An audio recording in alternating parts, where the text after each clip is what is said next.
Welcome to our series on radome and bumper testing, where we cover everything you need to know about radome testing and the usage of the powerful QAR50. This video is about the very beginning of bumper and radome testing, material characterization.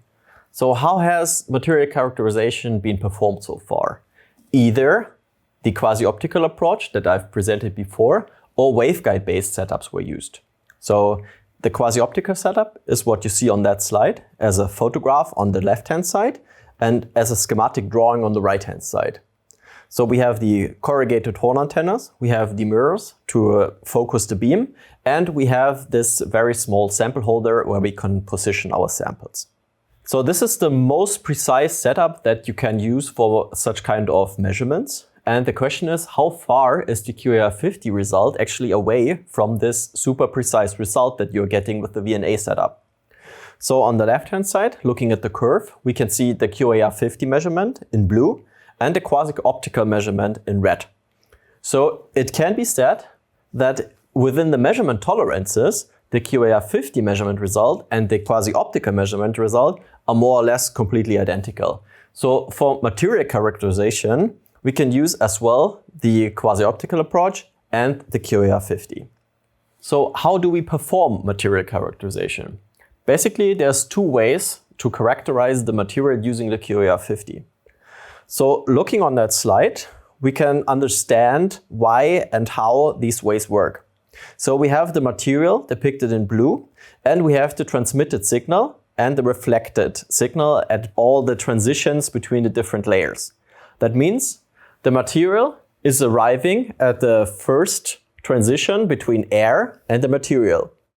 Due to the change of epsilon r between these two sides, there's a reflected wave. So that means reflection number one when the signal enters the material. Inside the material and then traveling outside, there's a second reflection. So in order to adapt the thickness and the material to the radar frequencies, what we want is destructive interference. That means that the reflection from the first transition and the second transition cancel out. This is what is shown here.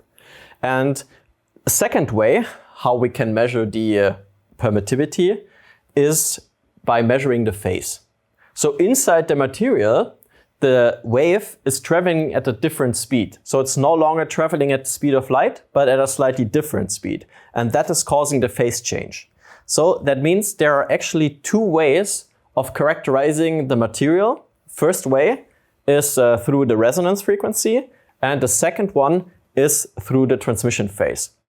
Both ways are possible with the QAR50. So for the first way, using the resonance frequency, we require a frequency resolution, obviously, which is the QAR50 K10 option.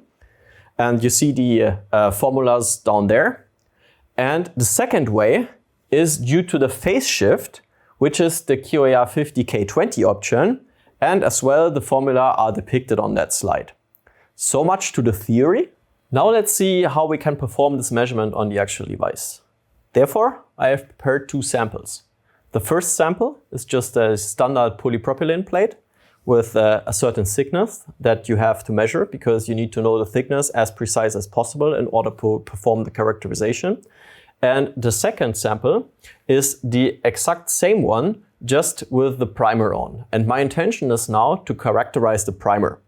So what I first need to do is a normalization measurement using this sample only. So that means I put this sample into the QAR50, perform a measurement, take this measurement as the normalization, and then perform a second measurement with the primer on. So this measurement I've already performed, and the measurement of the primer that you see currently in the instrument is exactly the measurement that you see here on the screen. So we are measuring a certain transmission phase, and with that transmission phase, and the normalized transmission phase that we have captured in the previous measurement, we can use our permittivity calculator in order to calculate the permittivity. The permittivity calculator is down here. You can run it on the device. You obviously have to enter the thickness of the layer that you want to characterize. So in my example, the layer is 20 micrometers thick and it's the primer. So I have normalized with this polypropylene plate, which I have characterized before. It has a thickness of 2.9 millimeters and a permittivity epsilon r of 2.5. So I have added this layer, so you can see it right here, with the thickness 2.9 millimeters, epsilon r 2.5.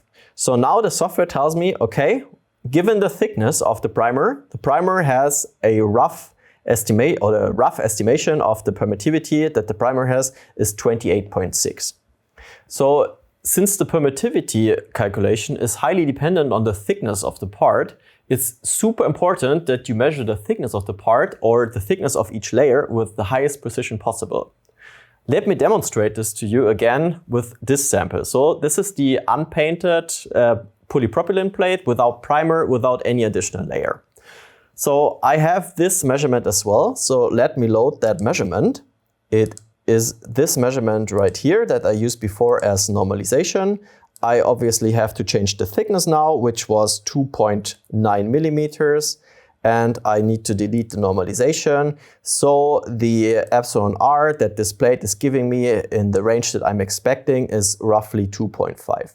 So if I use the calculate optimal thickness button, what will come up is a graph of different thicknesses of the plate and the respective reflectivity or attenuation.